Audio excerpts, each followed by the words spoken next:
In today's video, I'm going to teach you how to skip slides in Google Slides, a useful feature that allows you to create a more streamlined and engaging presentation by temporarily bypassing slides you don't need at the moment.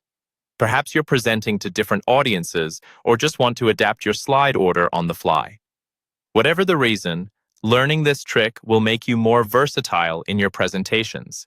Let's dive in and learn how to skip slides in Google Slides. First, you'll need to have your presentation open in Google Slides. Once you have it up on your screen, take a moment to glance through your presentation and decide which slides you'd like to skip.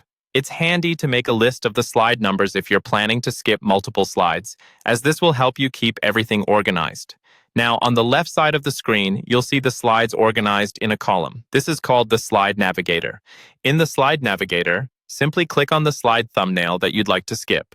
Doing so will highlight the slide so you know exactly which one you're working with. With the slide selected, right-click on it to bring up a menu of options. Within this menu, you'll find an option labeled Skip Slide.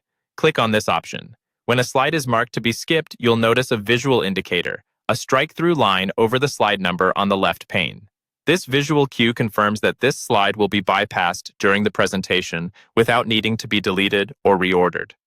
If you need to skip multiple slides, repeat these steps. Select the slide, right-click, and choose Skip Slide.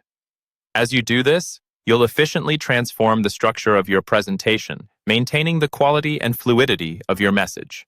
One great aspect of this feature is its flexibility. You can easily reverse this in case you change your mind or your presentation dynamics alter. To unskip a slide, simply right-click on the slide thumbnail again and select Unskip Slide. This action will remove the strike-through, indicating that the slide is active once more in your presentation flow. For practice, test running your presentation to ensure the skipping feature works smoothly. Hit the Present button and go through the slides, watching as the skipped ones are bypassed seamlessly. This allows you to confirm that your audience will only see the content intended for them, whether it's a more advanced topic or a beginner overview. In conclusion, skipping slides in Google Slides lets you tailor your presentations easily to different audiences or contexts, allowing for greater flexibility and focus. Give it a try with your next presentation and enjoy the newfound ease with which you can adapt and engage. Thanks for tuning in, and happy presenting.